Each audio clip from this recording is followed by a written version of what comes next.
Fala, Massa. Ô, Buchaú, tudo bem? Que honra. Beleza. Pô, a Tá me honra ouvindo minha é bem isso. aí? Tô ouvindo, tá excelente. Tá até alto demais aqui, mas... Ah, beleza. Peixotinho já mandou aí um coraçãozinho aí pra gente. Grande Peixotinho, Pô, mestre Peixotinho. grande mestre Peixotinho, pô. Nosso ídolo. Não é? Muito bom aí, Tiomar. Só deixar um tempinho aí pra galera entrar aí. 30 segundos pra gente já sentar o couro aí pra iniciarmos aí esse bate-papo aí. Ah, beleza. Foi até rápido. Normalmente o papai fala que a primeira luta é a entrada aí pra live, né? Mas eu já até tinha testado aqui. Eu não sou de live, não, mas vamos... É, né? Eu baixei o Instagram há pouco tempo, pô. Na verdade, cara, o que que acontece? Eu, nesse tempo aí, por eu ter um pouco mais de intimidade com vocês, né, por estar sempre colado lá com meu pai e meio que ser um mascote, eu tive a ideia de até abordar um pouco esses temas com vocês, porque hoje o pessoal fala muito da geração entre a geração do meu pai, né, que você até pegou um pouquinho depois, mas tem uma geração entre a gente, né, que é o Libório, o Murilo, essa galera que meio que pegou um pouco essa fase que você pegou do meu pai e eles pegaram de você, e eu peguei deles, entendeu?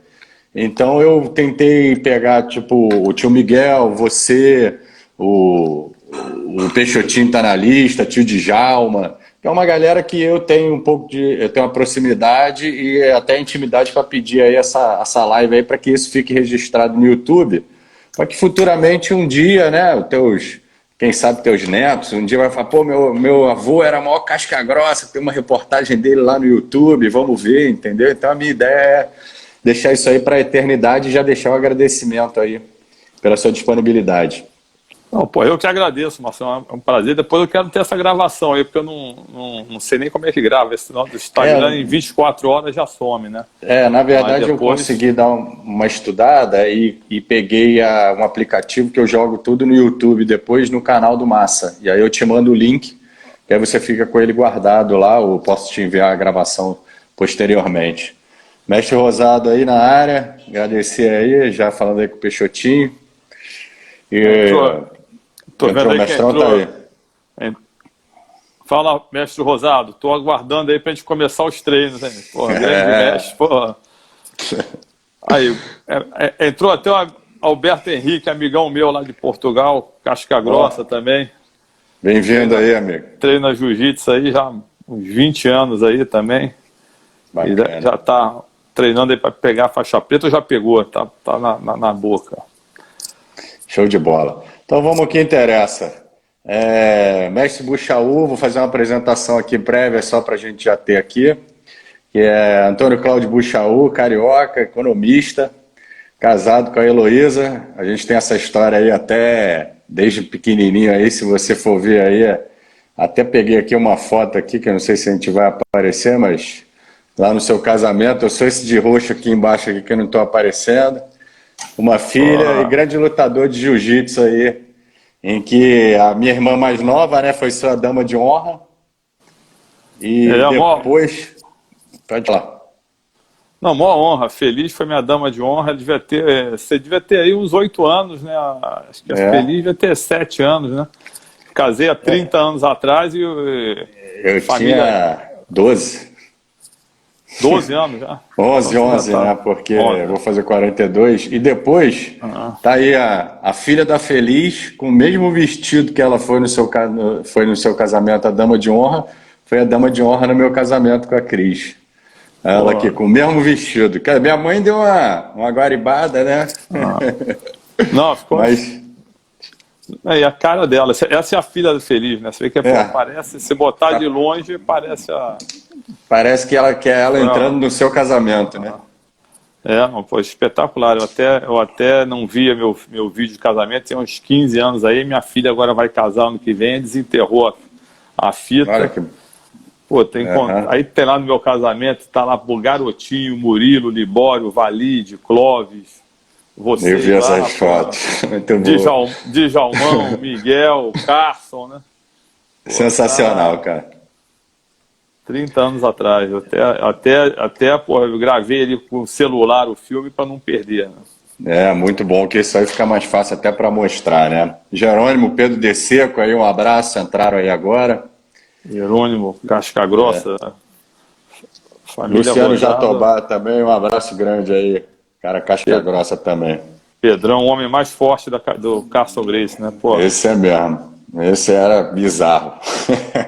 Deixa eu te perguntar uma coisa aí, mestre. A primeira pergunta que eu gosto de fazer é como é que tá aí a vida aí na pandemia? Se está levando aí, acredito que em breve aí a gente consiga, aos poucos, aí hoje saiu uma notícia, né, que a gente ia aos pouquinhos começar a liberação. Eu queria saber como é que você está aí nessa pandemia.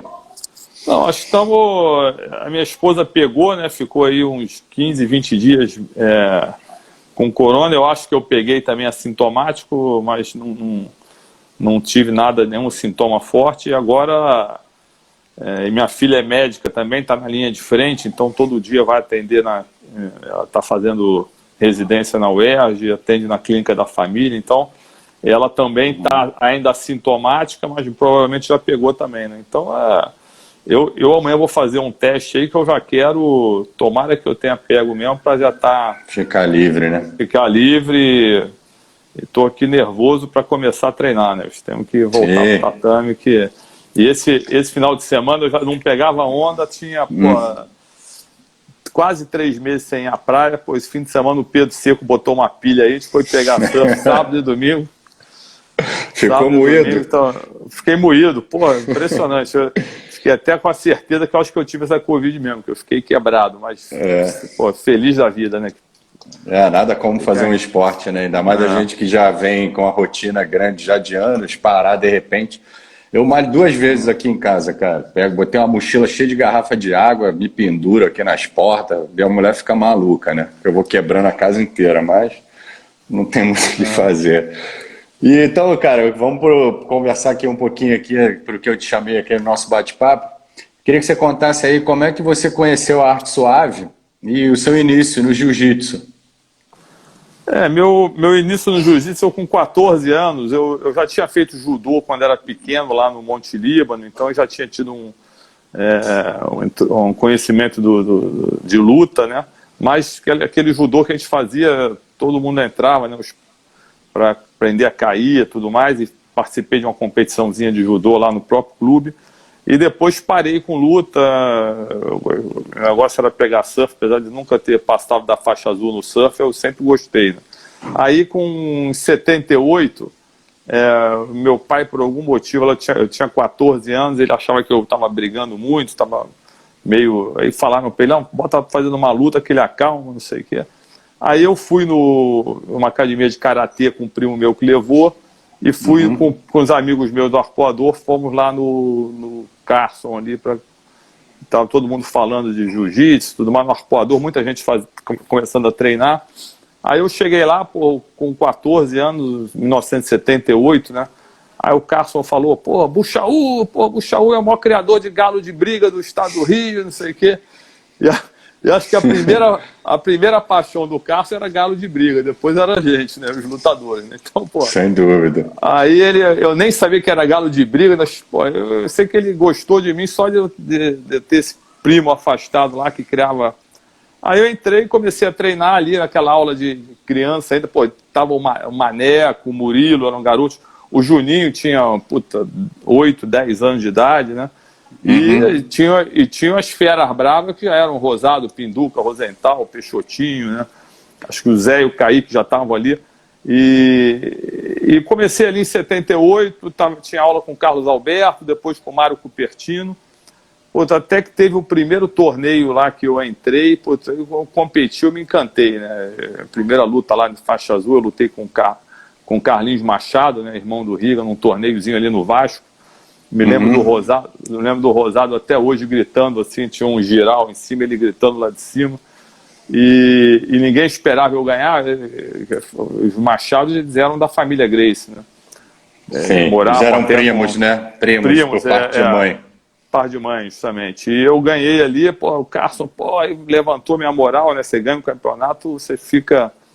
E dali eu comecei a engrenar e gostei de competir, né? E todos os campeonatos que tinha eu queria entrar e treinar. não tinham tantos campeonatos, né? E na época ali tinha aquele time que se formou ali na faixa azul, tem até aquele filme lá em Niterói, eu, Ricardo Jucá, Cássio Cardoso, Murilo, Maneco, Marcel, Braulio, né? Aí, aquele que vocês se apresentam, né? De La Riva, Clóvis, né? Zé, Kaique, Peixotinho. Peixotinho já era marrom ali naquela época, né? Marrom ou preta. E vinha, e atrás da gente já chegou Valide, Libório, Zé Mário. Então foi realmente uma geração, foi um privilégio estar ali, né? Tô vendo aí a foto que você botou, o Procópio também, que mora em São Paulo. Bolão. Botando ali, Inácio, Bolão, né? Maneco ali, né? Marcel. Nessa época aí, eu e o Maneco éramos patrocinados pela Quebra-Mar, né? Até o jiu-jitsu ele era muito amador ainda, mas começou com aquela campeonato Company, Cantão, Quebra-Mar, Lightning Bolt, já começou a ter uns patrocínios. Isso deve ter sido mais ou menos já em 83, 84. Eu me lembro que eu ganhava, quando eu comecei a estagiar, eu estudava economia na PUC, comecei a estagiar em 84, e na mesma época eu consegui o patrocínio do Quebra-Mar. Eu me lembro que eu ganhava, tipo assim, 2 salários mínimos no patrocínio e 1 salário mínimo na faculdade. Né? Mas no estágio, né? Mas conseguia ganhar mais lutando do que próprio fazendo mas a gente via ali, o jiu-jitsu para mim eu nunca botei como um objetivo profissional, porque não existia, né? O Carson, que era a nossa referência ali, andava com o fusquinha dele, né? E sempre, seu pai até falou, o Carson matava um leão por dia, né? Ele não cobrava academia de um monte de gente, né? Então o jiu-jitsu não era o jantar no almoço, né? No almoço. Ninguém ganhava dinheiro ali no jiu-jitsu. Então eu nunca pensei em profissionalizar. E quem era a minha referência ali? Tinha o Pinduca, era um cara que já estava abrindo a academia dele, então quem fazia educação física, às vezes tomava esse rumo de abrir a academia. Aí você tinha o Peixotinho, eu via lá o Peixotinho formando em engenharia no Fundão, estudando passou para ser fiscal da Receita, o Marcelo Bustamante era advogado, passou para ser juiz, defensor público. O Marcel estudando também, depois virou juiz. O Murilo estudava engenharia com a minha esposa Heloísa na PUC, depois passou para fazer economia. Então ali ninguém tinha a cabeça de se profissionalizar na luta, né? Agora o jiu-jitsu foi importantíssimo na minha vida toda, né? Porque a lição do esporte e o Carson, aquela determinação que ele passava, né? Aquela obrigação da competição, né? O Carson ele exigia praticamente da gente estar presente nas competições e aquilo ali, aquela adrenalina, aquilo foi extremamente positivo para a minha vida e acho que de muita gente ali, né? Não teve e ali, se eu estou falando aí na década de 80, né? E os treinos, tanto é que os treinos pesados eles eram à noite, né? Você chegava às 8 horas da noite, que estavam chegando, era Rosado, Rosenthal, Jerônimo, Djalmão, Miguel, todo mundo estava ali, e eram os treinos pesados. Quando chegou ali na década de 90, ali 91, eu me lembro quando teve aquele Vale Tudo no Grajaú, os treinos passaram para amanhã. Eu lembro que eu ficava louco, né, de não poder, eu trabalhando. Nessa época eu já estava casado aí, não sei o nome. Eu até vi eu queria até te interromper para falar um pouquinho só sobre isso, que antigamente era muito mais difícil você viver de jiu-jitsu, né? Hoje você tem uma vasta, você pode dar aula, você pode ser campeão mundial, você pode ter uns patrocínios que te sustentam, né? Então antigamente os cascas grossas tinham que fazer uma faculdade, era obrigatório, porque senão você ia morrer de fome, né? Assim como você citou aí o Murilo, a rapaziada toda estudava, né? O próprio Peixotinho, por exemplos que você via lá na frente, e não tinha esse sucesso e tinha que correr atrás estudando, né? Coisa que hoje você tem a disponibilidade maior, né? Para conseguir trabalhar e talvez viver de jiu-jitsu, caso isso seja a sua opção, né?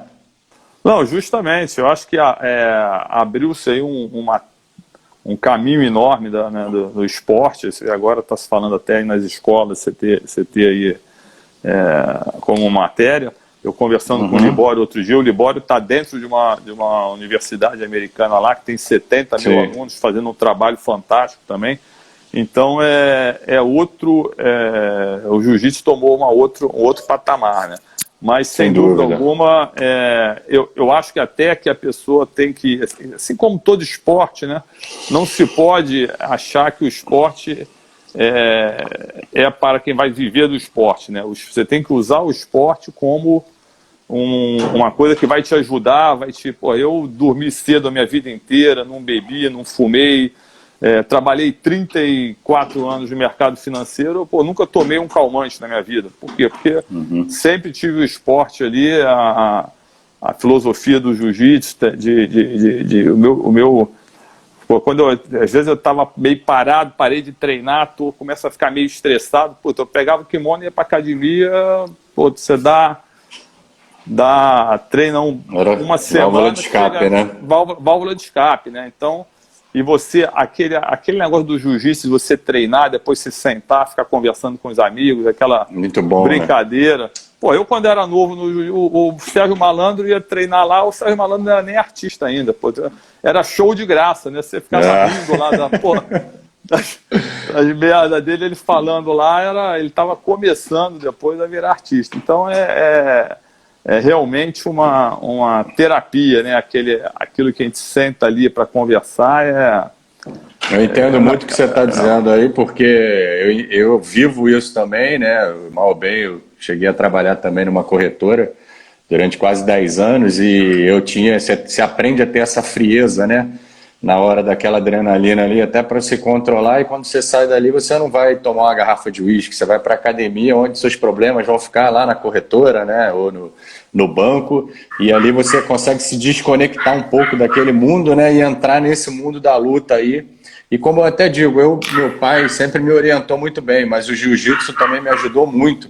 Porque às vezes você está na praia, você está com os amigos e os caras querem, vamos ali jogar um futebol, ou vamos ali, e você fala, não, eu vou pro meu treino, ou vou dormir mais cedo, porque amanhã eu vou dar um treino lá na academia e a galera tá me esperando, porque o cara combinei com ele, né? Então isso te auxilia muito na educação e na orientação da vida, né? Então é importante ter um bom professor para orientar o seu filho, a você, né? E uma academia onde torna família, né? Lá na Rosado Jiu-Jitsu a gente preza muito isso, porque eu comecei a dar aula também muito cedo, junto com meu pai. Comecei aos 13 anos, foi quando ele abriu a academia em 91. E durante esse período, hoje vai fazer quase 30 anos que a gente está dando aula, eu sempre busquei isso, fazer com que o ambiente da academia seja uma família, entendeu? A gente se ajuda, a gente sai de lá, vai todo mundo tomar um açaí, a gente vai, combina no final de semana da galera ir na casa de alguém, tomar um vinho, todo mundo, e é uma diversão só, como você falou. Você tinha lá o Sérgio Malandro lá fazendo um show, um ao vivo lá para a rapaziada quase que diariamente, e ia para casa com um astral muito melhor, como a gente já teve até esposas indo na academia para dizer, você salvou o nosso casamento, porque o meu marido chegava em casa para reclamar do chefe. Hoje ele chega falando, dei mó treinão, ganhei um grau, vamos abrir uma garrafa de champanhe. E a esposa fala, ele chegava aqui resmungando, meu chefe me sacaneou, eu não consegui fazer isso no trabalho. Então, eu digo que o jiu-jitsu não se resume só a armlocks e estrangulamentos, né? Ele vai muito além do que só isso. Não, sem dúvida, eu acho que você está falando aí de mercado financeiro, tinham vários na época, no mercado financeiro era todo no Rio, né? Então o Zé, Kaique, Kinner, tinha um monte de gente ali que trabalhava na bolsa ali, depois era... O Zé acho que trabalhava até no pregão, ele ficava lá embaixo. O Zé, coisa mais de maluco ainda. Eu cheguei a ficar no pregão na bolsa, na BBF, Bolsa de Futuros, e tava lá embaixo, era Kinner, era Zé, um monte de gente ali. O Kinner apagou um cara uma vez dentro do pregão, bicho. Isso aí é uma história que ficou famosa. O cara, todo mundo usava aquele terno, jaleco, né? o terno e o jaleco por cima. Porra, Sim. o cara tirou uma onda com ele, ele meteu a mão lá no fundo, o Kinner tinha uma pegada que era, né, quem não sabe, o Kinner é irmão do Peixotinho. Ele trouxe o cara no canto assim, Sim. botou em pé, o cara pagou ali, aí o nego chegou, passou mal, levaram o cara. Aí, Era ficou uma famoso loucura, na né? época. Quem viveu Pô, aquilo loucura. lá. Aquilo ali era uma... Eu falo que é um mundo à parte. E o Kinner não era um cara brigão, não tá nem na lista dos poderosos do carro. O Kinner é um cara tranquilão, mas ali se fez ali, Adrenalina. o cara mereceu, né? Então acho que é isso aí.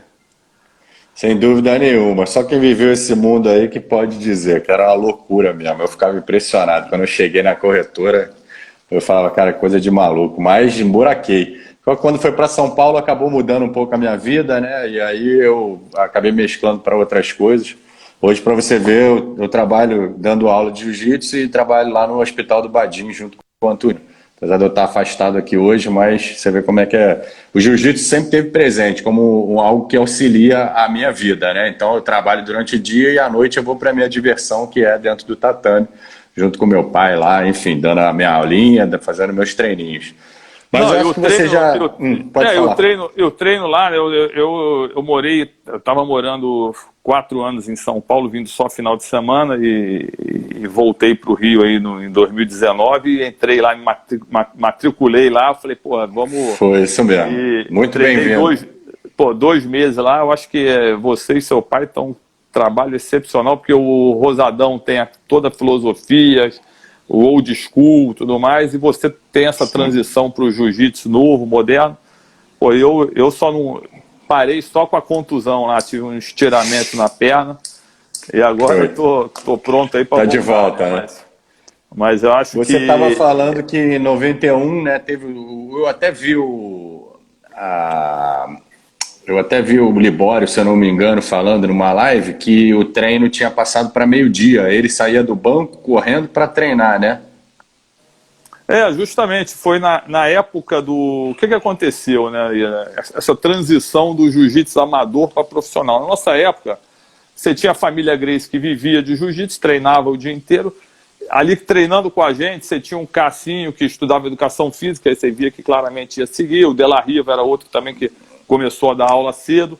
Então você começou a ter o pessoal abrindo academia para dar aula e começou a treinar de manhã, algumas pessoas. Quando veio o Vale Tudo, os treinos foram marcados de manhã. Então eu trabalhava no mercado financeiro, era impossível, né? Eu participar dos treinos, ficava louco, né?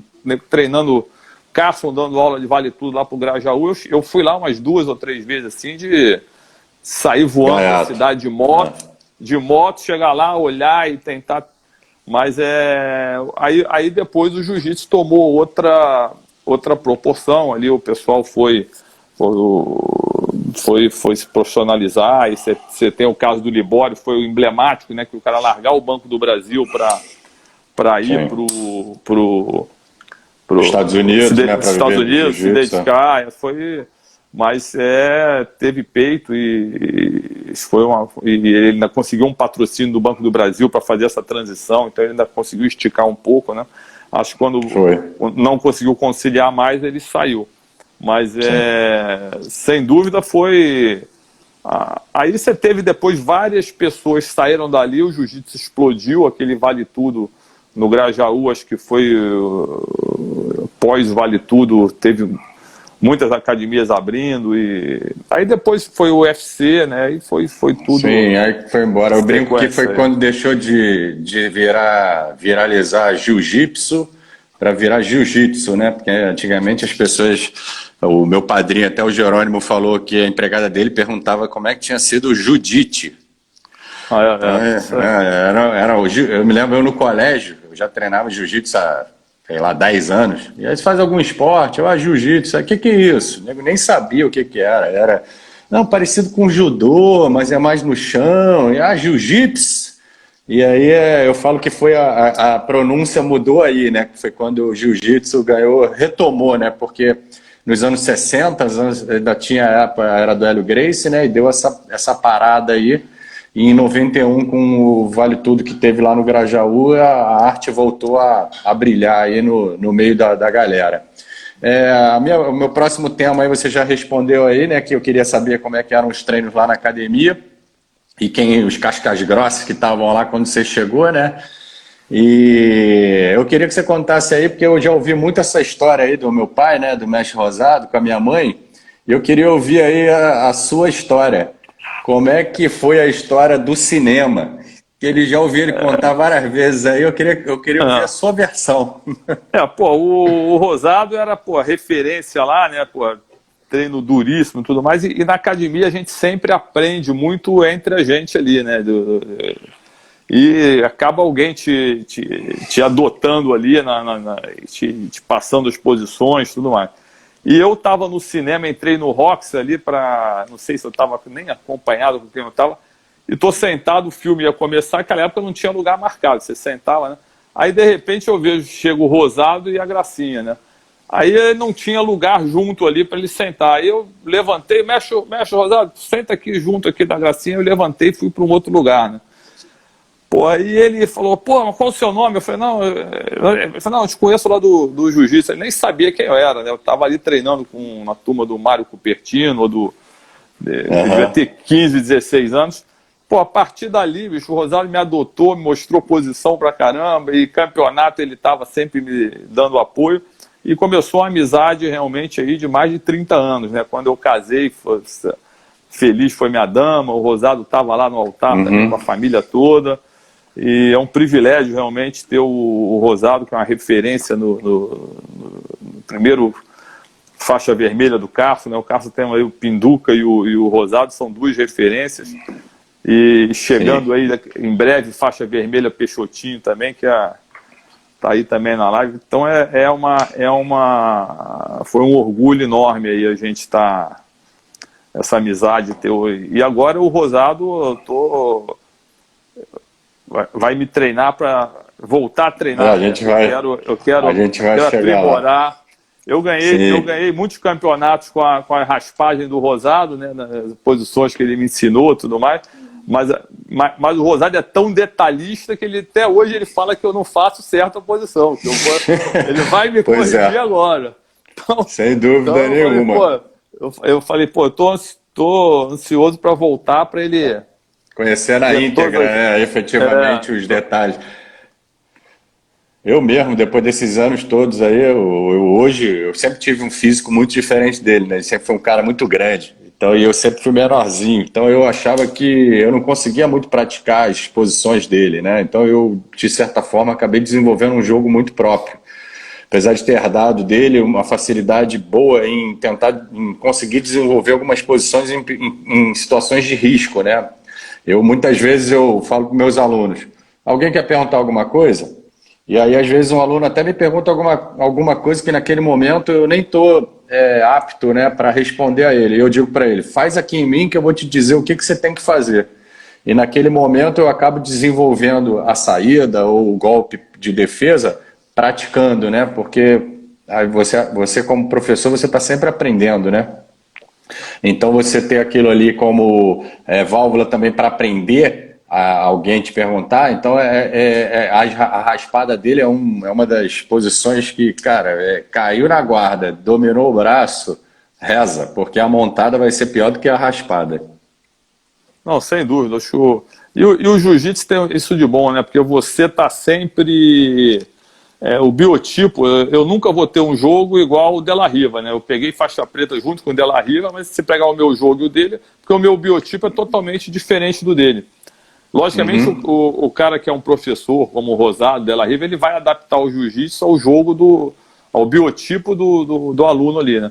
Mas cada um vai desenvolvendo o jogo, acho que é essa troca, né? O Peixotinho me ensinou muita coisa, Cássio Cardoso, Zé, Kaique, depois o Jucá, Marcelo, então aquela troca toda que a gente tinha ali era perfeita, era muito... Djalmão, que eu tomei de amassa do Djalma, aquela passagem de guarda dele, eu lembro uma vez... Djalma era o terror. O Djalma passava a guarda e segurava o teu braço ali, a força. Uma vez ele chegou, pô, você tá mole, você não fala. Ele foi lá reclamar com o Carlos que eu não esperneava. Eu falei, pô, se eu espernear, o cara me mata, né, bicho? Eu ficava esperando ali, bicho. Então sem dúvida nenhuma. Aquilo ali a gente vê hoje o nível de treino que a gente tinha ali, né? Pô, eu costumo falar, pô, eu fui ver quando eu ganhei a faixa coral, o Libório estava ganhando 6º grau. Eu fui ver, falei, pô, Libório, tu ganhou faixa preta 6 anos depois de mim, pô, eu fiquei apanhando de você. Pô, o Libório era um monstro, né? Você vê, treinar com o Libório o Libório atropelava todo mundo na azul, na roxa, na marrom. Então, a geração que veio atrás de mim, você tinha Murilo, Zé Mário, Alan Góes, pô, então, Paulão. Clóvis. Pô, então eu treinei na academia até 45, 50, tá, pô, eu vi chegar o Paulo Filho lá, pô, na época eu falei, porra, mas quem é esse cara aqui, pô, bicho... Tu acredita que eu estudei na sala, no colégio com o Paulão, cara? Eu e o Paulão, falou. No mesmo colégio. Ele era, cara, ele virava pra mim, aí falava assim, tirei 3 em álgebra, aí vou lá dar um ultimata na professora. Aí o Paulão, tá maluco, brá? Vai dar um ultimata na professora, tu vai ser expulso da escola, brá. Ele quebrava o braço de todo mundo na sala, que ele ficava dando queda no meio da aula. O cara se levantava, posso ir no banheiro? Aí passava pela carteira dele, ele levantava e dava um ultimata. O moleque caía no chão, quebrava todo. E eu falava pra ele, não vamos brincar de porrada no colégio, porque a gente vai quebrar o colégio todo, brá. Deixa pra gente treinar na academia. E a gente na sala de aula, cara, ele era... Aí entrava com um cachorro, ele tinha um pitbull, que era o Saddam. Entrava com um cachorro, o cachorro ficava tentando morder todo mundo dentro do colégio. E o nego me chamava, né, pra falar, Massa, será que dava pra você conversar ali com o Paulão? Porque você é o único que consegue chegar perto dele ali, para bater um papo com ele, que ele tá com um cachorro no meio do pátio do colégio, querendo morder todo mundo. Ele era um cara também muito... O papai arbitrou a primeira luta dele lá no Heroes, de Vale Tudo, mas era um cara também casca grossíssima, faixa preta de judô, também pegou a faixa preta lá com o Carson, né? Era um lutador muito, muito casca grossa também. Não, outro dia eu vi aquele PVT do Murilo, até assisti ontem, recomendo, está espetacular, né? Tanto do Rosado quanto do Murilo. E o Murilo perguntaram quem foi o maior talento que você treinou. Ele falou lá, Paulo Filho e Arona, né? Então eram 2 caras realmente extremamente talentosos e eu cheguei a treinar com os 2. O Paulão, eu treinei muito lá com ele. O bicho era completo, né? É bom de queda, ele é aquele cara compacto, né? E um cara que você falou maluco aí, mas cara de coração, nota 10, né, bicho? Eu gosto muito dele. Total, adoro ele. Foi a família dele, o pai dele, a mãe dele, tive um contato, ia na casa dele com frequência. O Arona também tive a oportunidade de treinar junto com ele lá no Carson, numa época lá nossa de faixa azul. Então,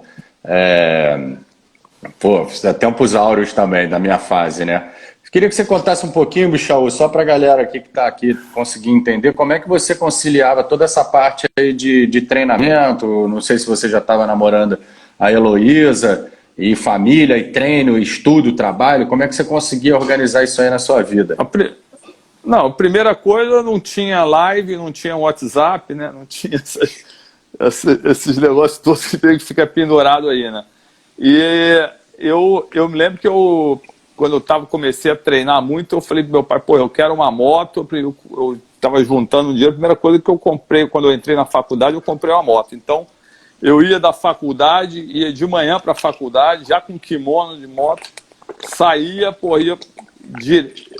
quando eu comecei a trabalhar, eu ia para a cidade para estagiar no Banco Bameirinhos, na época no Open Market, e voltava, nem passava em casa, já ia para o treino. O treino era no final do dia, né?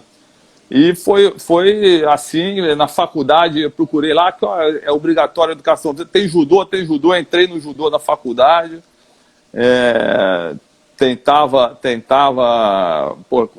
lembro até na faculdade, outro dia eu falei um negócio com o Peixotinho, eu estava na faculdade, acabei de entrar no judô, era faixa azul ou roxa, acho que era roxa no Carson, né? Não tinha campeonato, a gente ficava puto, demorava de ter campeonato. Aí o professor Trajaninho, lá Trajano, excelente professor, ele dava aula na PUC e no Flamengo, né?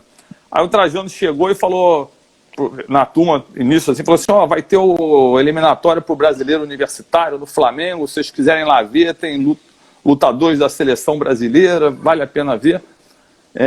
Quem quiser. Aí eu falei, pô, peraí, eu quero entrar nisso aí, eu não posso competir, eu sou universitário, pô.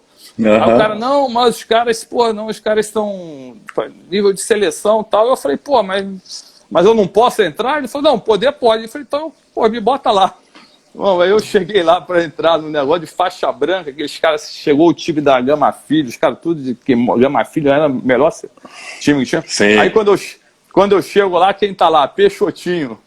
Também entrando pela faculdade dele, ele e o Sérgio Penha, né? Pô, aí, bicho, entramos lá no... Se uniram, né?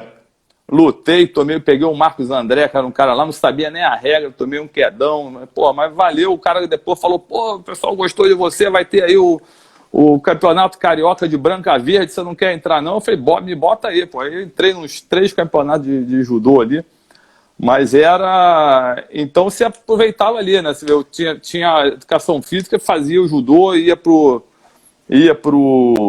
Carson, tinha chave da academia, treinava final de semana, cansei de sábado de manhã, tinha sempre treino lá, às vezes domingo antes da praia ia com o Cássio Cardoso, o Juca, vamos lá dar um treininho.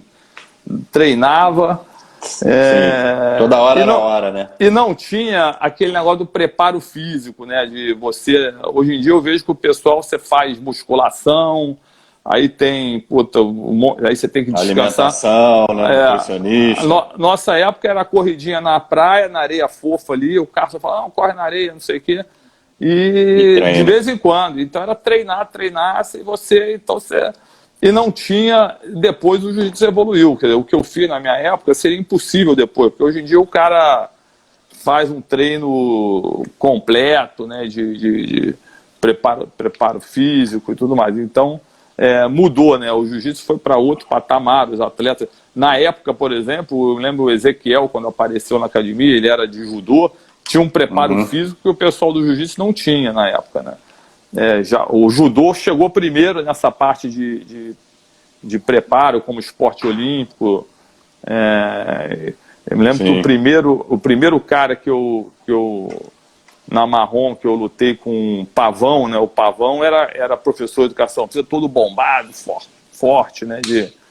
Porque ele já era bombado naquela época que ninguém tomava bomba. Você tinha ali um ou outro que... O Pavão era o Pavão que tinha academia lá em Copacabana? O Pavão... Eu treinei musculação na academia dele quando eu era moleque, tinha uns 17 anos. Eu e o papai, a gente treinou com... O papai, quando eu era muito pequeno, o meu horário ele não conseguia. Comecei no judô, eu tinha uns 5 anos, a gente treinou com o Oswaldo Simões, que foi campeão olímpico universitário, que era ali em Copacabana. Eu lembro dele. Cara enorme. Eu treinei uns 10 anos de judô com ele, que para mim foi muito bom, porque tinha muitas competições, todo final de semana tinha às vezes 2 competições. E no jiu-jitsu não tinha muita competição, era a cada 3 meses, 4 meses tinha uma. Então eu tinha sempre, 4 finais de semana, pelo menos 2 no mês tinha competição de judô.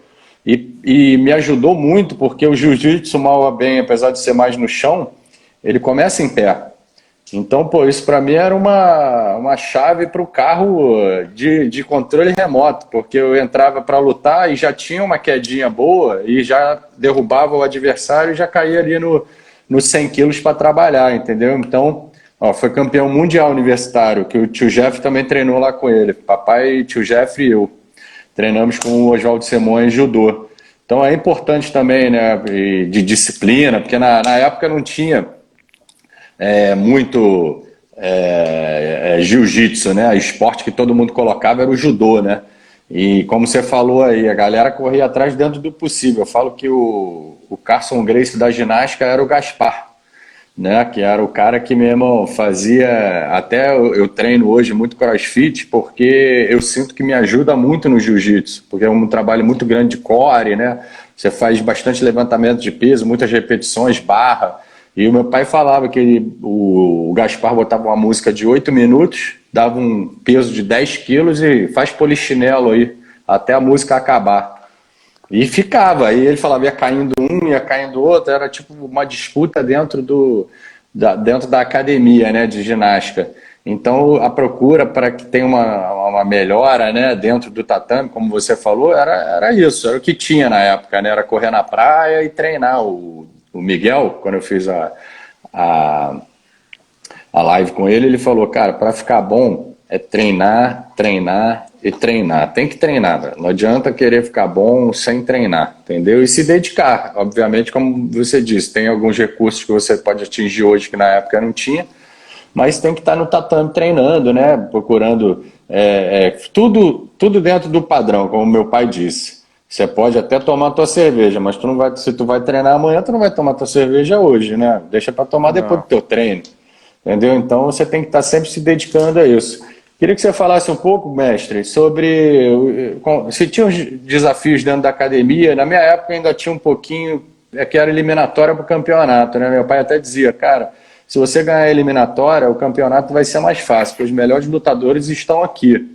Então, pô, as eliminatórias eram grandes, assim, tinha umas até dentro da ABB, cheguei a lutar com o Pimenta, que é braço direito do Murilo, na ABB numa eliminatória, eram eliminatórias difíceis, caras casca grossa mesmo, que meu pai dizia, se tu ganhar a eliminatória, meu irmão, o campeonato vai ser, nada vai ser fácil, né, mas o desafio inicial está aqui.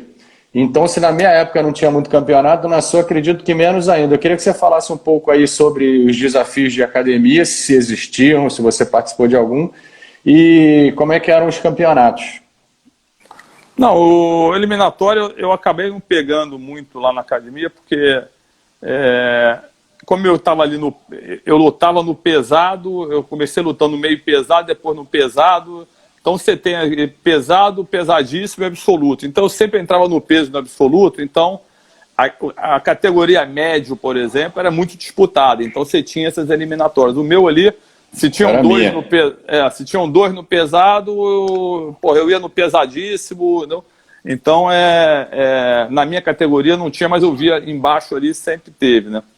E os treinos no Carson eram duríssimos. Né? Pra você treinar Teve os treinos aí, eventualmente iam pessoas lá visitar a academia, o Carson botava, né, para treinar os treinos famosos aí do Rosado com o Rickson, e que já foi dito aí, o Rosado ficaram famosos os treinos, e a gente, eu me lembro uma vez, eu era faixa azul, treinado pra caramba, aquela época que o Cássio segurava você na azul ali, aí foi o português lá treinar, o português era faixa preta, pesado lá da Kyoto, aí o Carson botou para treinar em pé, aí ele chama você no canto, baixa o pau, né? Aí eu treinando. Daquele jeito, né? Peguei o cara, finalizei o cara 2 vezes, né? Então, pô, o cara vem de faixa preta de outra academia, você. E é pro cara se matricular, ele quer que o cara chegue ali. Ele adorava fazer isso, né? Ele adorava fazer isso. Pega ali meu faixa azul, né? Eu não era nem muito, que ele gostava de pegar o cara levinho, né? Eu me lembro, porra, ele pegar um Clóvis, né? O Murilo comentou que ele lembrou que ele pegava o Maneco com 13, 14 anos, botava ele para pegar, o cara ia visitar a academia, ó, monta no cara aí, faz tudo, aí o Maneco saía. Então ele sempre, os levinhos que, né? Vem um cara grandão lá, ele pegava sempre os levinhos, não tinha. Mas esse dia lá que eu era faixa azul, eu lembro que ele pegou, você ganha uma autoconfiança ali, né? Porque eu via o cara lutando na faixa preta no campeonato. Pô, o cara vai na academia, você de faixa azul, você fala assim, pô, eu até vinha lutar com um cara na faixa preta 6 anos depois, 7 anos depois, quando eu peguei faixa preta, né? Mas isso te dá uma autoconfiança enorme. Realmente, o Rosado falou isso outro dia, né? O faixa roxa do Carlos, faixa azul, treinava duro com qualquer um, né? Era... O Jerônimo está dizendo aqui que o português se matriculou depois de ter tomado essa escova. Foi ele, foi o outro dele lá, os dois entraram, mas eu acho que eles não ficaram um tempinho lá, né? Entraram para treinar, né? Mas Sim. O Miguel também contou que ele chegou lá fortão e o Carson botou o Clóvis, que pesava 60 quilos, ele achando que ia massacrar o cara, e o Clóvis também botou ele para bater. O Carson tinha muito disso, ele deixou meu pai anos na faixa roxa. Pega meu faixa roxa, né? O Osado já é marrom, mas não dava marrom para ele, né? Ele gostava muito disso. E os campeonatos, mestre, como é que eram? Eu tive a sorte de pegar aquela época ali dos campeonatos Cantão, Vansport, essa foto aí, lutando com o Pavão no Vansport, teve o campeonato Lightning Bolt, então teve ali um período de vários campeonatos, que ginásio lotado, né, foi uma época que o jiu-jitsu estourou ali naquele negócio. Eu vim lutando da azul até, eu tinha perdido uma luta na faixa azul, depois eu fui até a faixa preta sem perder no campeonato. No final, eu acabei ficando, na faixa marrom, eu ganhei 4 campeonatos no peso do absoluto seguido e não deixaram mais eu entrar de marrom, né? Então eu acabei pegando a preta logo, porque coincidiu de terem 4 campeonatos, eu entrei. Foi quando eu lutei com várias pessoas, lutei com o Kaique do Rickson, com Pavão, com Malibu, Zé Beleza, várias pessoas que eu lutei na época. Foi a época que eu estava mais treinado, acho que foi nessa época da faixa marrom, né? E em um determinado período falando assim, nem Buchaú nem Della Riva podem mais entrar em campeonato. Aí o Carson boicotou o campeonato. Aí no final eu ganhei preta assim, né? Falando, não deixava mais lutar de marrom, aí eu ganhei a preta, né? Não foi assim. A galera dizia que parecia um evento mesmo, né? A galera se arrumava para ir pro campeonato de jiu-jitsu nessa época, né? A mulherada ia como se fosse sair para noitada mesmo, como se fosse um evento mesmo do Rio, né? Vai rolar um campeonato de jiu-jitsu. Porque teve uns campeonatos ali, que um período foi na Zona Sul, então era no Fluminense, no Clube Militar, no Clube Carioca. Aí depois acabou indo para Tijuca, mas então ali realmente os ginásios ficavam lotados, era uma emoção grande. Aquilo ali foram lutas ali, aí no Forte também, no Forte da Urca, né? Teve os campeonatos Lightning Bolt no Forte da Urca. Então foi um momento ali de bastante... eu acho até que depois teve um período que ficou sem ter campeonato, aí na década de 90, não tendo tantos campeonatos, porque no início ali a gente começou lutando, era na Liga Niteroense de Jiu-Jitsu, né? Tinha lá os campeonatos de Niterói, sim, Rio, Minas, né? E que aí voltou, aí dali teve a Copa Company, aí teve a Lightning Bolt, teve a Vansport, Quebra-mar. O Peixotinho está até te perguntando aqui, que eu ia te fazer se tinha alguma luta em especial que você gostaria de ressaltar. Ele está pedindo, por favor, aqui para você contar sobre a sua luta com o Rickson. Eu quando ganhei a faixa preta, né, a primeira coisa que eu falei, eu quero lutar com o Rickson, né, o melhor cara que tem. Sempre. Aí eu cheguei pro Carson e falei, Carson, vou entrar Na verdade, quando eu ganhei a preta, o Carson me chamou e falou, lembro até hoje, naquela salinha, estava ele e a Maurícia, falou, Buchal, eu vou te treinar, você sai, para de trabalhar, não sei o quê, eu quero... Eu vou, vai comer vento, né? Vou te preparar para lutar com o Rickson, que era o número 1 da família. Tava aquela rivalidade grande dele com o Hélio Gracie. Hoje a gente vê que foi boa para o jiu-jitsu, né? Começou com o Maitá Gracie, depois com a Barra Gracie na Copa Company, que chegou a juntar as duas academias para ganhar do Carson. E o Carson falou, não, Buchal, eu quero te treinar, você vai, eu vou treinar 1 ano você para tudo. Eu falei, Carson, eu estou me formando em economia agora, eu ganhei a preta no ano que eu me formei. Eu não vou parar de trabalhar, pelo contrário, eu acabei de ser efetivado no meu trabalho e agora eu quero lutar com o Rickson, primeiro campeonato que tiver aí, eu vou lutar, não sei o que. Ele, não sei o que. E o Carson não queria, aí acabou que teve um tempinho ali sem campeonato, aí quando teve o campeonato que o 88, eu soube que o Rickson ia entrar, eu não estava nem treinando muito, eu falei, vou entrar, e o Carson teve lá a chave e não me inscreveu no campeonato. Me botou no peso, não botou no absoluto. Aí você lembra qual era o ano? Acho que foi 88 isso, né?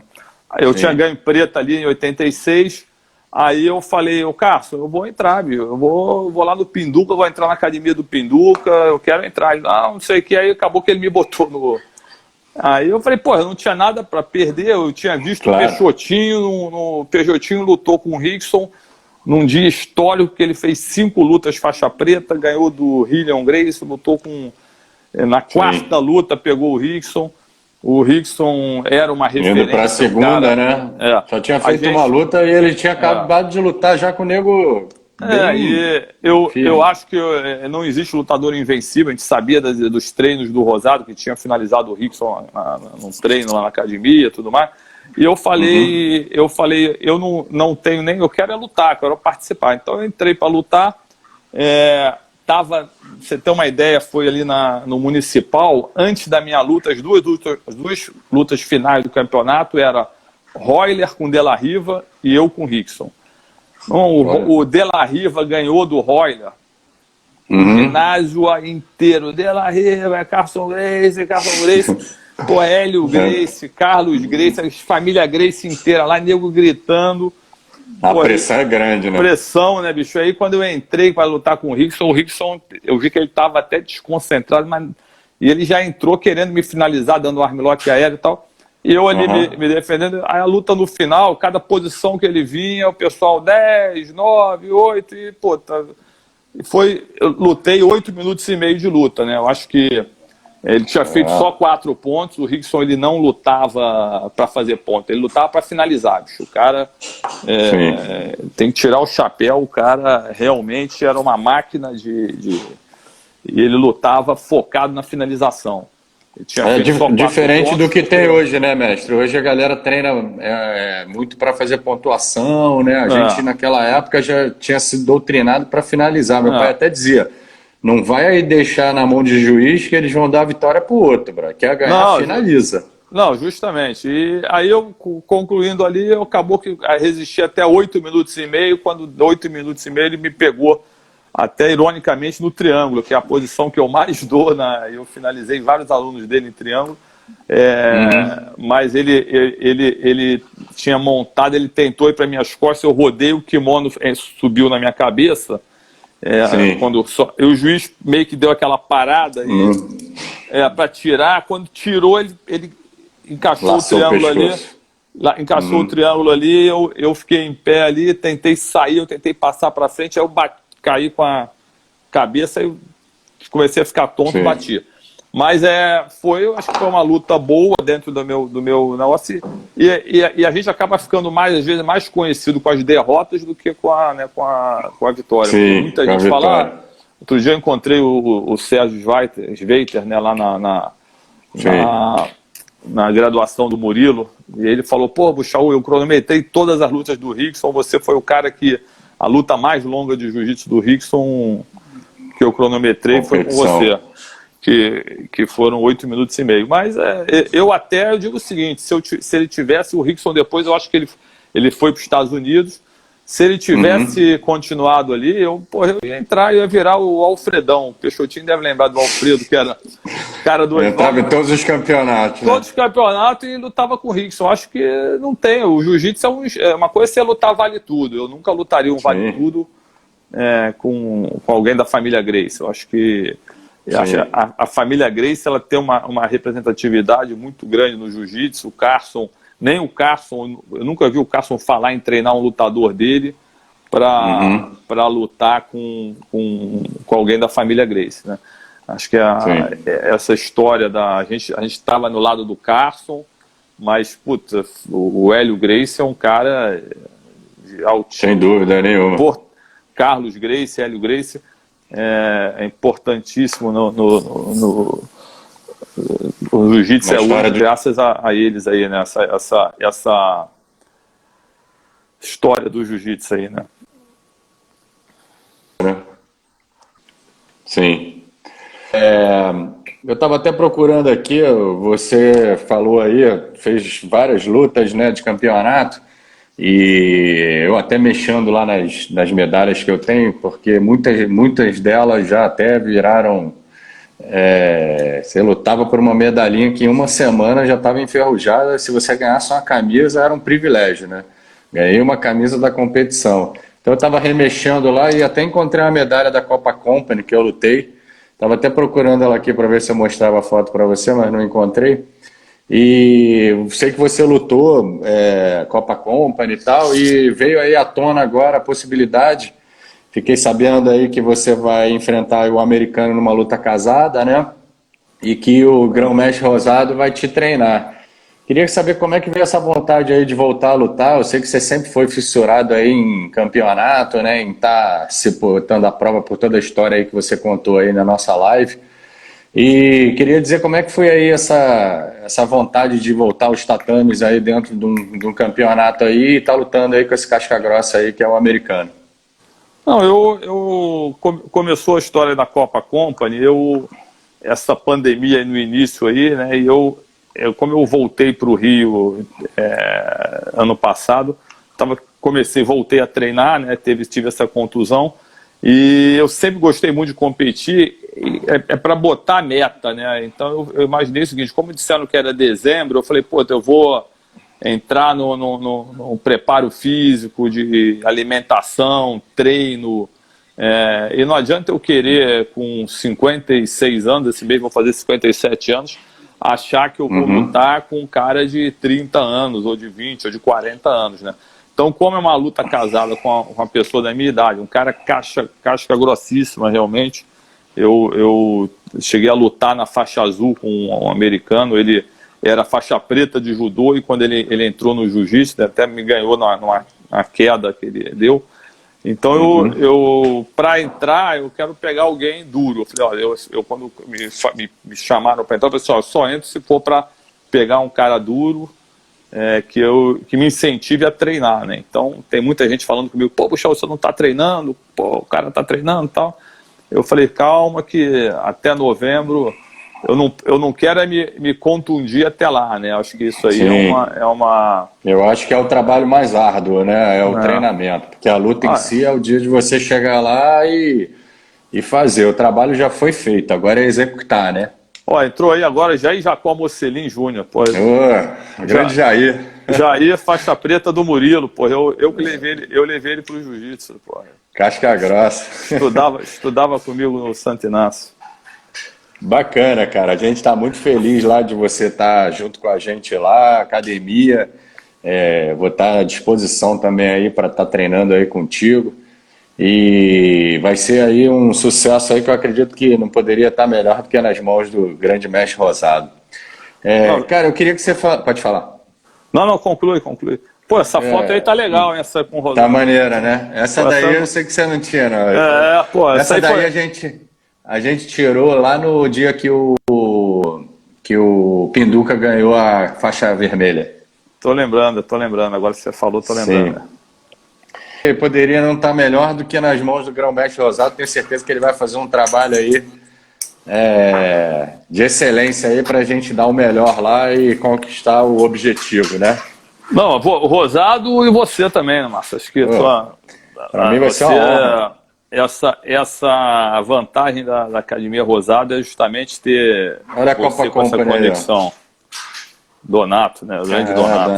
Galera até tem me perguntado aí, pô, você não vai lutar não? Como é que é? Eu falei, cara, as lutas que estão aparecendo é de uma geração mais acima da minha, mas eu tô treinado, brother. Eu vou estar treinado aí, brother. Pintando aí, vou estar treinado aí, que de sparring pro Buchal vai me deixar prontinho aí para qualquer desafio. O negócio a minha distensão foi fazendo posição com você, né, Massa? Puta que pariu. Tinha treinado 3 vezes lá, aí quando fui fazer uma posição lá. Eu empurrei a perna. Massa deu uma explosão lá, pô, quase arrancou minha perna. Puta, que isso. Não acreditei na hora, era uma posiçãozinha, mas é porque foi uma saída de montada. Montada que eu faço. E, Buchal, queria que a gente falasse... Macaquinho entrou aí, pô. Macaquinho. Galera boa. Show de bola. Tá até com mais visualizações do que antes. Galera agora chegou hoje mais junto. Olha só, eu tenho um tema aqui pra gente falar, que, pô, o Carson era uma pessoa singular, né? Eu até contei ontem uma história que de um novo canal que eu abri aqui, que se chama Conta Aí, que a primeira convidada foi a minha irmã, e ela lembrou de uma história boa, cara, que o Carson me ensinou a criar uns galos, né? E, cara, eu criei 14 galos dentro do apartamento do meu pai. E olha que situação, cara. E aí chegou uma hora que virou um galinheiro, os moradores escreveram 5 horas da manhã, galo cantando. Aí começou os maiores bater nos menores. Aí eu ia para a escola, a empregada era da roça, velho. Quando eu chegava, o almoço era frango assado. Ele foi botando Comeu os os galos frangos, todos. comeu os galos todos. Não, essa história eu não conhecia, você falou outro dia, realmente impressionante, né? Cara, Não, teve a do Clube Privé também, pô. E ele te deu um remédio, né, para você dar para os galos. Foi. Ele foi visitar lá o papai, e tinha uma feira na época que você ia visitar os bezerrinhos, e aí na saída eles te davam um pintinho ou um peixe. E aí, cara, como eram eu e mais Mariana e Tatiana, cada ida na feira eram 3 pintinhos. Aí foi 3, 6, 9, aí 12. Aí meu padrinho ficou sabendo que o Carson ia lá, pegou os da minha prima e levou lá para casa, a gente ficou com 14. Aí o Carson falou, ó, bota essa luz e pinga esse remédio no narizinho 2 vezes por dia. Cara, os pintinhos viraram galo, brabo. Pô, virou um galinheiro. Era um anabolizante, né, bicho? Bizarro, cara. Os bichos, tudo, meu irmão, batendo asa. E o primeiro voou, a minha mãe foi lá resgatar. E depois dali ela falou: cara, não tem o que fazer, bro. O que eu vou fazer? Um monte de garoto. Eu com 12, a Mariana com 14 e a Feliz com 9. Cara, tudo criança. Eu vou falar que eu vou matar os galos? Não vai ter o que fazer. Deixa eles irem pro colégio. Quando voltar, ela contou isso há uns 10 anos atrás. A gente ficou meio deprimido, porque a gente gostava dos bichos. O Carson é uma figura, né? Cara, eu queria que você falasse um pouco aí do convívio com ele e se você tem alguma história engraçada aí para contar pra gente, porque o Carson é uma figura ímpar, né? E cada um tem um conto com ele. Acho que a War Concours dele foi ele ter levado os galos com o Alan Góes com essa história, né? Dentro do avião. Não, é mesmo? Levou? Que isso, cara? Tu não conhece essa história, não? O Alan Góes foi lutar, acho que em Miami, foi fazer um vale tudo e ele descobriu que tinha uma rinha de galo lá. E aí ele pegou 2 galos dele aqui e botou os galos para dormir e entrou com a mochila, com os galos, foi para o avião. E aí falou que no meio do voo, todo mundo dormindo, né? Aí, os galos acordaram no meio do voo. Aí o Alan, porra, mestre, que é isso? Aí o Cássio, fica quieto, Alan Góes. Aí falou que os galos começaram a acordar, ele pegou a mochila, foi no banheiro e matou os galos. Que? Cara, Que isso? cara, inacreditável, Buchaú, inacreditável. Se não fosse o Júnior ou as pessoas contando que o Alan Góes contou, é inacreditável, cara. O Cássio levar galo daqui do Rio para lutar no exterior, que ele queria ir na rinha e botar os galos para lutar e fazer um dinheiro, né? Só que os galos acordaram no meio da viagem, bravo. Pô, eu uma vez ia para Nova York fazer um curso e tal, aí o Cássio, falei, pô, quer alguma coisa? Ele, não, porra. Me deu lá para querer que eu comprasse um remédio de galo, bicho. Ele me deu lá o nome. Eu acho que eu fui a umas 20 farmácias lá procurar o remédio, onde ele que, pô, não achei. Não achava. Não achei, era um remédio de galo, pô. Não lembro que ele deu o nome lá. Ele é maluco com esse nome de galo, ele era, né, impressionante, né? E o símbolo, ele botava aquele símbolo, era o símbolo mais feio que tinha, né? Era um galo, porra, aquele pescoço. Ficou anos usando aquele símbolo, né? A gente lutava no kimono com... Era a adoração dele, cara. Era galo e botar os caras pra lutar, brother. O pau cantava lá na academia. Essa história do Clube Privé é surreal, cara. Ele me botar lá pra lutar com as coisas todas assim. Mas era Carson Gracie, sabe? Uma figura, meu irmão, amável, sacou? Eu, no final da minha história ali, ainda pude ter uma conexão forte com ele lá, que ele tava sempre lá em casa. Foi me ver nascer. Quando eu nasci, ele foi lá ver, me pegou no colo, a enfermeira falou, não pode pegar a criança não, ela acabou de nascer. Aí meu pai falou, você sabe quem é esse cara aí? Esse cara é o Carson Gracie. Se ele quiser levar meu filho para casa, ele pode levar, ele é o mestre. Então, pô, eu hoje fui graduado por ele também na faixa preta junto com meu pai, lá na academia do Carson, lá na Figueiredo Magalhães, que foi uma das minhas maiores conquistas.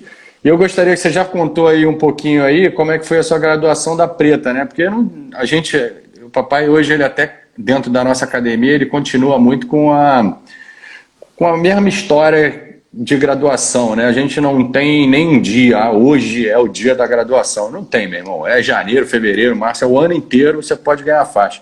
Vai depender do teu treinamento, da sua dedicação, da sua desenvoltura dentro do tatame. A gente não tem a festa de encerramento de graduação, compra aqui uma faixa, compra um diploma e a gente vai te graduar. Então eu sei que, pô, durante esses quase 30 anos que a gente vai fazer aí dando aula, papai deu 3 faixas pretas e meia, porque a minha é metade dele e metade do Carson, né? Então eu queria saber como é que foi aí a sua graduação aí do Carson, que você contou aí que ele te chamou, né, para te graduar com a faixa preta e com a faixa coral. A faixa preta praticamente foi meio que forçado, né? Eu vinha ganhando os campeonatos, na faixa marrom eu estava ganhando todos os campeonatos peso e no absoluto, e o Carson me deu, na época eu e Della Riva ganhamos ali junto a faixa preta. O Carson olha muito também, às vezes, como é que está ali na chave, vai lutar na chave de cima. Na época lutava na chave de cima, era o Zé Eduardo, o Kaique, né? Mas aí o meu peso não tinha essa disputa aí. E eu sei que eu nem preciso falar a verdade, eu nem lembro direito o dia que ele deu, assim, que foi numa dessas assim de. Não foi o que você falou, não tem cerimônia. Ele chegou lá, amarrou, você chega na academia, ele puxa, pega a faixa preta, amarra a faixa preta. Nem foto a gente tinha na época, né? Que ele nem tá aqui não, porque esse aqui foi um dia que o papai fez lá. Né? Aí uns anos depois, o Rosado dava aula na Tijuca, né, numa academia, né? Sábado, né? E ele marcou lá, fez esses diplomas, que é o diploma que eu tenho. Aí chamou um monte de gente lá e foi o dia que eu recebi o diploma do Carson, que tem um valor enorme, né, pra gente. Tem essa foto aí dele entregando e assinando o diploma. Então, se você for ver aqui, hoje a Grace Mega até publicou ela. Olha eu ganhando o de faixa azul, brother. Eu tinha 14, 15 anos aqui. Tá vendo? Isso aí tem. Com 15 anos, ó.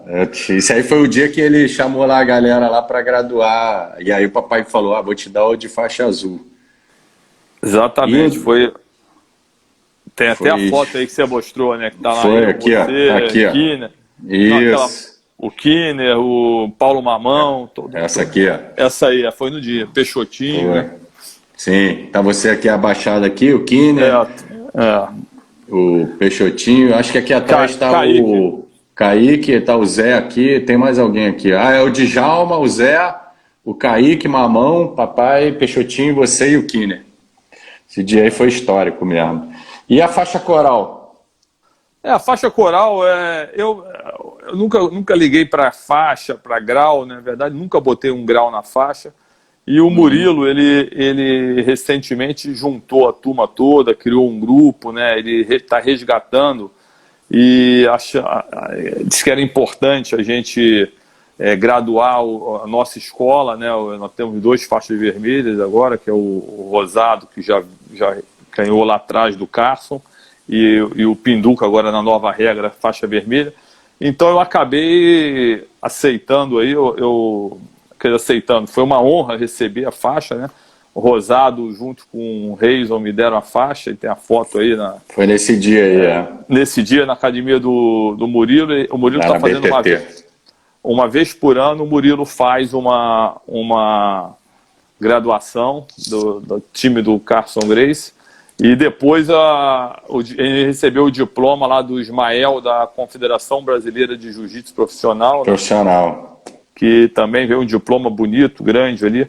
Mas eu, vou te falar a verdade, eu preferia minha faixinha preta, que estava toda velhinha e tal, né? Mas aí agora eu até perguntei na época assim, mas se botar faixa coral, o nego vai te aliviar, né? Mas não alivia não, né?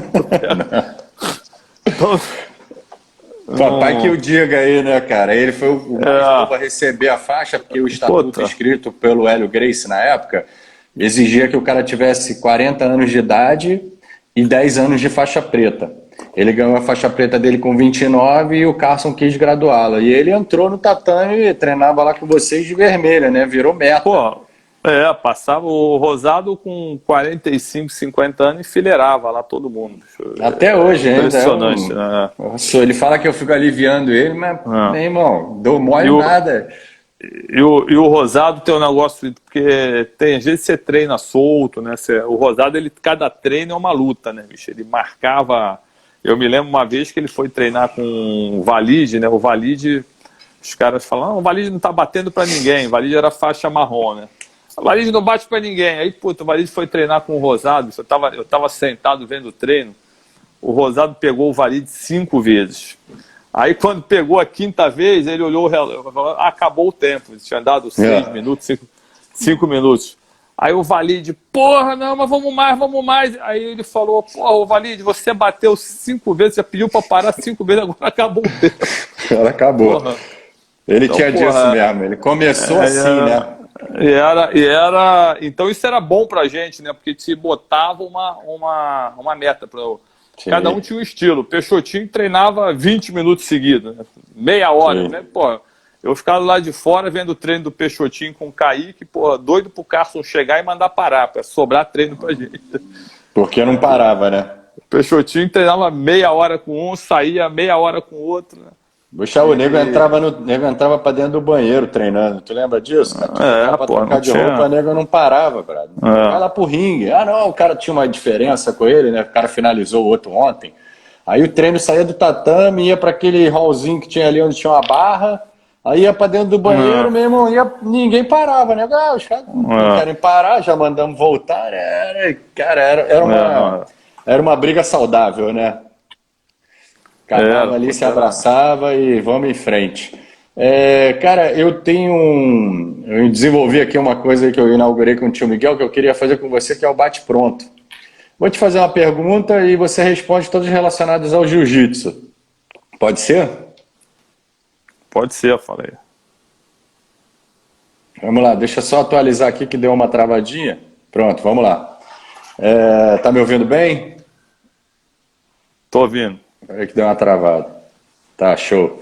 Lutador que mais admira? Murilo Bustamante. Posição favorita? Triângulo. Então já vai responder a próxima. Finalização favorita? Pô, aí é triângulo. Triângulo, então bota montada e triângulo. Né? Pô, show. Por isso que eu botei posição para diferenciar. Então fica montada e triângulo. Eu vou até pedir quando você for lá para ensinar, que eu tenho uns alunos grandes lá e eu fico falando para eles, meu irmão, tu tem que usar essas pernas, fazer triângulo. Quando você estiver lá, vou pedir para você dar uma aula para eles. Treino mais duro? Pô, lá no Carson era o Rosado. Né? Pô, maior conquista nos tatames? Eu acho que não foi acho que a filosofia que eu peguei do jiu-jitsu, né, a competição, foi tudo, não uma luta especificamente, eu acho que todo o que eu trouxe para a minha vida do jiu-jitsu. Né? Em uma palavra, o que o jiu-jitsu mais te ensinou? Acho que equilíbrio. E se você tem algum lema, deixar aí uma mensagem aí para os futuros lutadores e lutadores de jiu-jitsu de hoje, os que estão nos assistindo aqui e que um dia vão nos assistir aí, se você quer deixar alguma mensagem aí para eles. Eu acho que a mensagem é olhar o jiu-jitsu não só como uma luta, né, mas como olhar todo como um esporte, uma filosofia de vida. Você saber, tem bons exemplos no jiu-jitsu. Eu tive a sorte de estar ali, tive o privilégio de estar ali no time do Carson Gracie, ter essa escola maravilhosa. Eu acho importante quem na hora que for buscar uma academia, você olhar isso. Né? Eu vejo muita gente hoje com jiu-jitsu que não é o jiu-jitsu, né, que a gente aprendeu, ou que não na luta. Na luta você tem uma evolução constante, né? Mas na filosofia, você buscar o equilíbrio, você buscar determinação, tudo que o jiu-jitsu deu para várias pessoas que eu conheço e vai continuar dando. Né? Maravilha, Buchaú. Queria te agradecer aí pela honra, aí, o privilégio de ter você aí batendo esse papo aí comigo. Um cara aí que eu sempre admirei muito também, sempre tive próximo. Vi muito treino seu lá, sentadinho lá naquela mureta lá que meu pai me jogava lá em cima, eu ficava gritando tempo, às vezes fazia um rola contigo. E dizer aí que, em nome aí da nação de jiu-jitsu aí, de todos que estão presentes, agradecer aí de todo o coração aí a sua presença aí e da aula aí que você deu pra gente. Não, Márcio, eu que agradeço aí, sou fã da família Rosado, pô, um beijão para toda a família. E acho que ter vocês aí como amizade de vocês aí de mais de 30 anos e virão mais 30 aí. E vamos com tudo aí para os treinos. Tô pronto aí para... Perfeito. Massa, Tá brigadão bom? pelo convite aí, adorei.